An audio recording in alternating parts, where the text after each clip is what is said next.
Begitu pula di 10 hari pertama bulan Dzulhijjah. Ini adalah hari yang paling mulia, siang hari yang paling mulia sepanjang tahun. Maka dianjurkan berpuasa mulai tanggal 1 sampai tanggal 9. Di antara 4 bulan ini yang paling mulia, paling agung adalah bulan Dzulhijjah. Kenapa bulan Dzulhijjah ini begitu istimewa?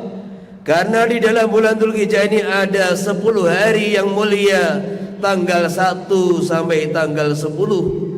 Di mana di dalam bulan 10 hari Dzulhijjah ini ada hari yang paling mulia sepanjang tahun, itulah hari Arafah. Semua kebaikan yang terjadi di sini akan mengalir kepada Anda. Hanya karena kita masih hidup tidak bisa melihat itu amal. Tapi kalau kita sudah meninggal dunia, akan melihat amal terus mengalir pada kita. Jadilah orang kaya di akhirat nanti dengan menanam saham modal di tempat ini, tempat mulia. Bismillah. Kalau Anda fakir, semoga Allah berikan kekayaan pada Anda. Jika Anda sempit rezeki, semoga dilapangkan. Yang sakit diberi kesehatan. Bergabunglah, niat bergabung. Sesempit apapun diri Anda, sesusah apapun diri Anda, niat bergabung. Semoga setelah itu Allah akan mudahkan pada Anda. Langsung pesantren Nurul Azhar yang kedua, sisihkan rezeki Anda ke Bank Syariah Indonesia, nomor rekening 147-666-6666 atas nama Yayasan Tabung Wakaf Umat. Kemudian setelah itu, yang pertama, setelah Anda dibukakan hati Anda untuk berderma, berterima kasihlah kepada Allah karena Anda dipilih oleh Allah. Yang kedua, Anda hendaknya sertakan kode transfer atau langsung konfirmasi. Kode transfer 01 di akhir nominal transfer atau konfirmasi ke nomor telepon 0852 6541 6060. Lebih dari itu. Jangan berhenti sampai di sini. Ajak sahabat, kerabat, siapapun yang bisa Anda ajak. Kapan Anda mengajak, Anda mendapatkan pahala yang sama. Dia berbuat baik, Anda mendapatkan kebaikan. Dia belum berbuat baik, Anda mendapatkan kebaikan. Rugi kalau Anda tidak mengajak orang lain. Ajaklah sebanyak-banyaknya. Nuhibbukum fillah, mencintai Anda karena Allah. Assalamualaikum warahmatullahi wabarakatuh.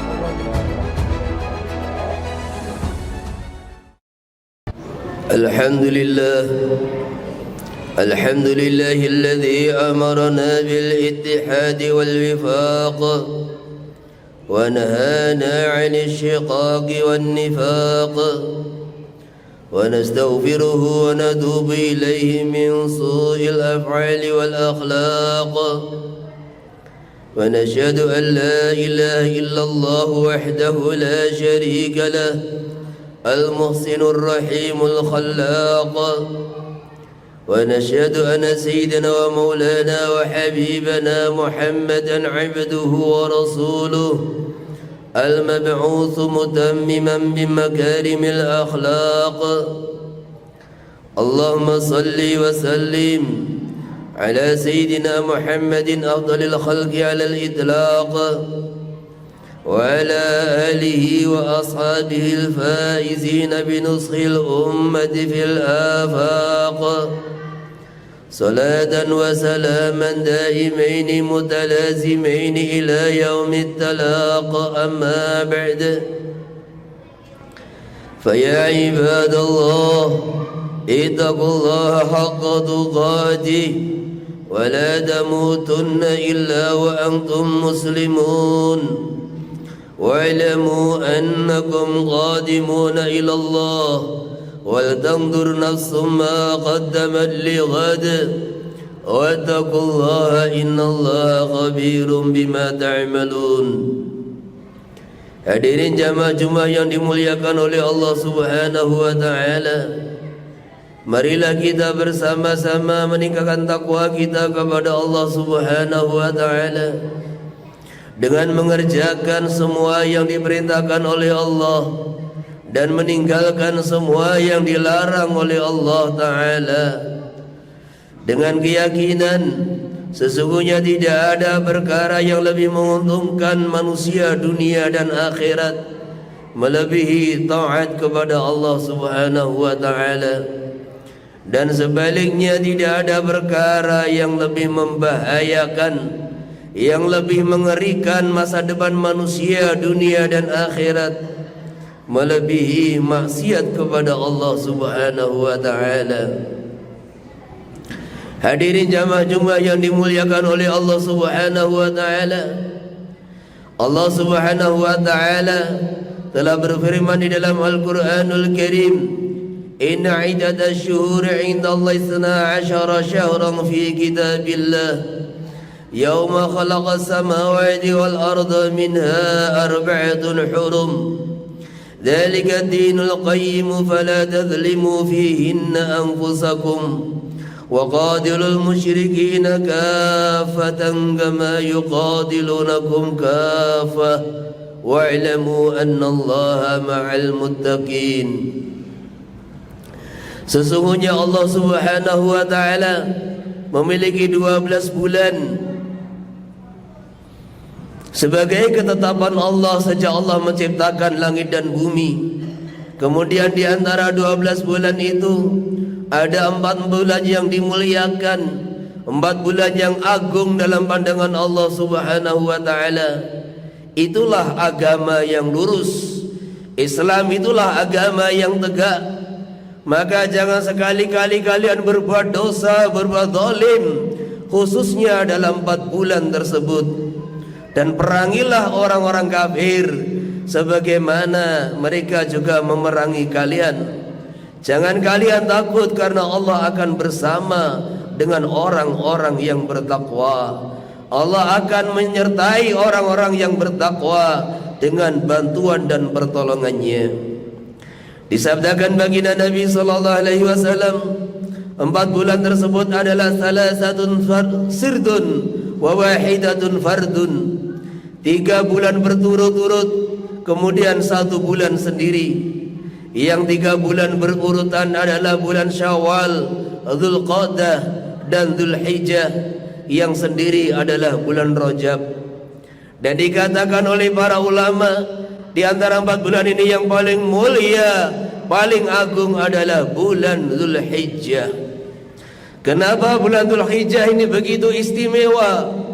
Karena di dalam bulan Dzulhijjah ini ada 10 hari yang mulia, tanggal 1 sampai tanggal 10. Di mana di dalam bulan 10 hari Dzulhijjah ini ada hari yang paling mulia sepanjang tahun, itulah hari Arafah. Sebagaimana dalam sepanjang tahun ada malam-malam yang mulia. Malam yang paling mulia adalah 10 hari terakhir bulan Ramadan, karena di dalamnya ada malam Lailatul Qadar, di mana kita dianjurkan itikaf selama 10 hari terakhir. Kenapa itikaf? Karena amalan yang bisa dilakukan non-stop, terus menerus. Baik kita terjaga, baik kita tidur, baik kita zikir, baik kita lalai, kita sadar enggak sadar adalah iktikaf. Kita masuk masjid, nawaitul iktikaf lillahi ta'ala, maka pahala iktikaf sudah ditulis. Hadirin jamaah Jumat yang dimuliakan oleh Allah Subhanahu wa taala, begitu pula di 10 hari pertama bulan Dzulhijjah. Ini adalah hari yang paling mulia, siang hari yang paling mulia sepanjang tahun. Maka dianjurkan berpuasa mulai tanggal 1 sampai tanggal 9. Kenapa berpuasa? Karena kata para ulama, amalan yang bisa dikerjakan non-stop terus menerus adalah puasa. Kita terjaga, kita tidur, kita zikir, kita lalai, pahala puasa akan terus mengalir. Maka dalam mazhab Syafi'i dianjurkan puasa 9 hari di dalam bulan Dzulhijjah. Kalau tidak biasa puasa 9 hari, maka tanggal 8 dan 9 Yaumut Tarawiyah dan hari Arafah. Itu pun kalau tidak mampu, maka jangan tinggalkan puasa di hari Arafah. Karena barang siapa puasa 1 hari di bulan Arafah, maka Allah akan hapus dosa-dosa 1 tahun yang telah lewat dan dosa 1 tahun yang akan datang. Sunnah ta'ala, inilah kenapa begitu istimewa, karena di dalam bulan Dzulhijjah ada hari Arafah.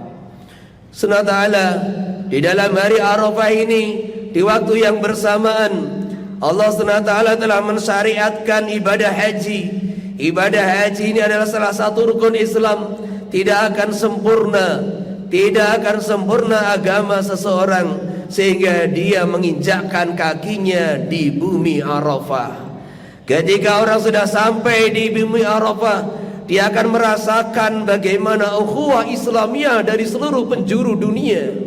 Umat Islam dari berbagai negara yang berbeda-beda, bahasa yang berbeda-beda, warna kulit yang berbeda-beda, status sosial yang berbeda-beda.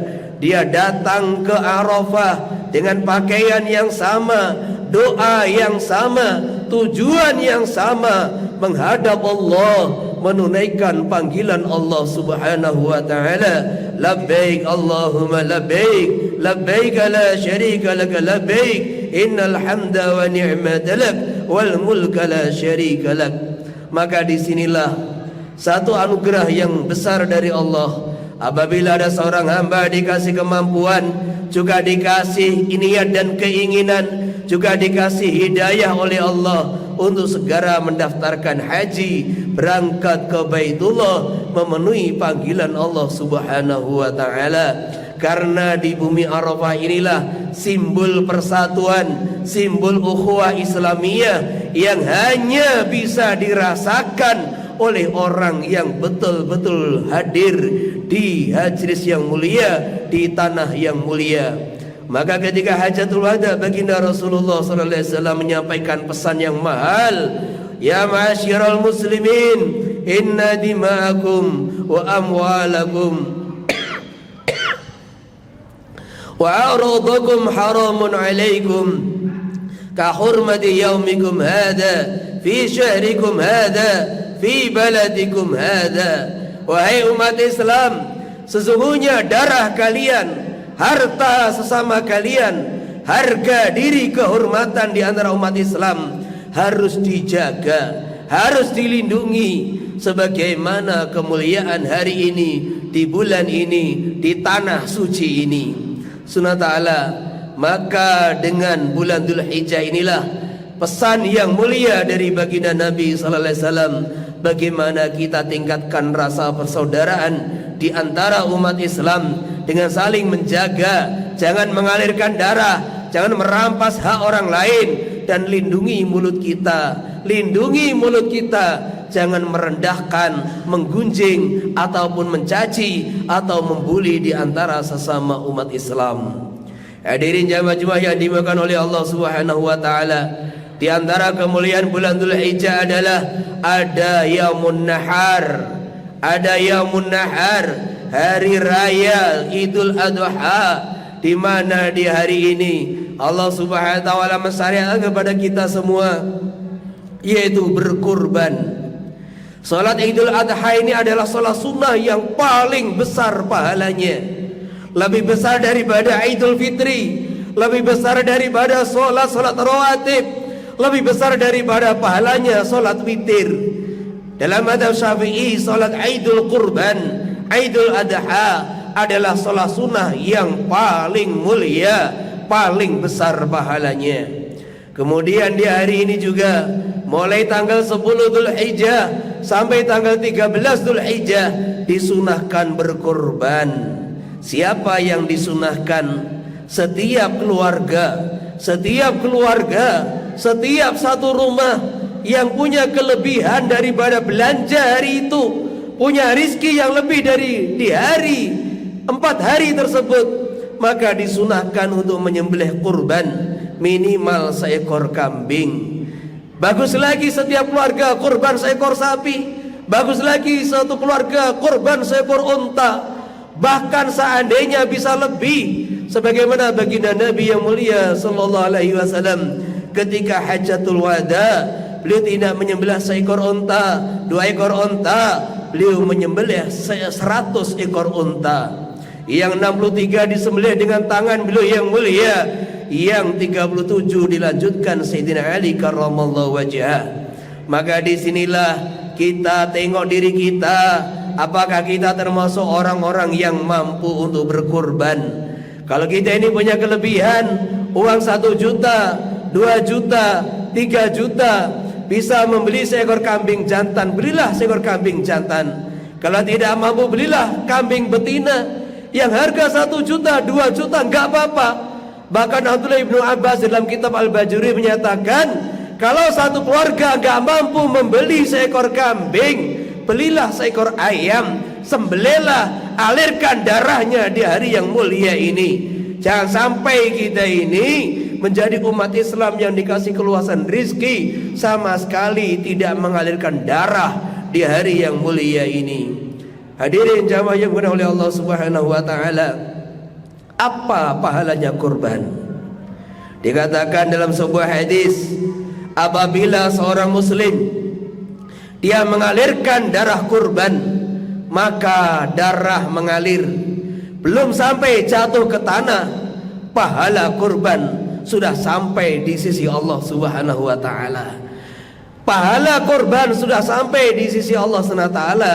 Di antaranya, sebelum darah jatuh ke tanah, dosa-dosa orang yang berkurban sudah diampuni oleh Allah Subhanahu wa taala. Maka disinilah bagi siapa yang ingin berkurban, dimakruhkan memotong rambutnya, dimakruhkan memotong kukunya sejak mulai tanggal 1 Dzulhijjah. Kemudian usai berkurban, mungkin di antara kita ada yang dimakan sendiri dagingnya, disedekahkan 1 kilo, 2 kilo. Ada yang dimakan 1/3, 2/3 disedekahkan. Ada yang sama sekali gak makan, semua disedekahkan. Maka ini adalah anugerah Allah, rahmatullah, dihitung sebagai sedekah di luar pahala kurban. Maka pahala kurban sudah didapat sebagaimana hadis sahih, ketika darah dialirkan, pahala kurban sudah Allah berikan kepada orang yang berkurban. Kalau dia sedekah 1 kilo, ditambah lagi pahala sedekah 1 kilogram. Kalau dia sedekah 2/3 binatang kurban, maka ditulis pahala sedekah 2/3. Kalau dia sedekahkan semua, maka ditulis pahala seekor kambing, seekor sapi atau seekor unta. Maka hadirin yang mulia, ini kesempatan terakhir. Kita tidak akan yakin akan melewati lagi bulan Dzulhijjah. Siapa di antara kita yang yakin hidup tahun depan? Maka di bulan yang mulia ini kita hidupkan syiar kurban di rumah-rumah kita, di masjid-masjid kita, di kampung-kampung kita.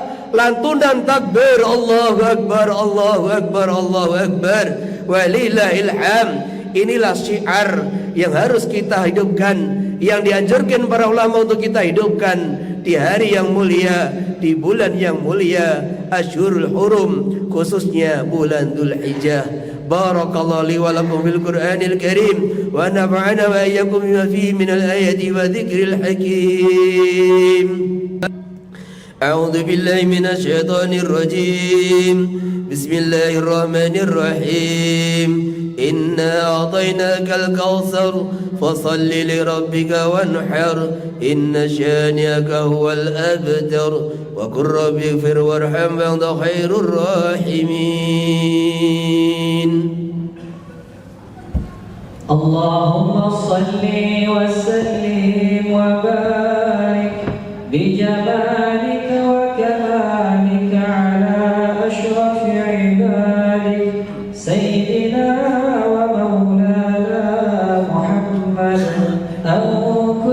صحابة رسول الله أجمعين.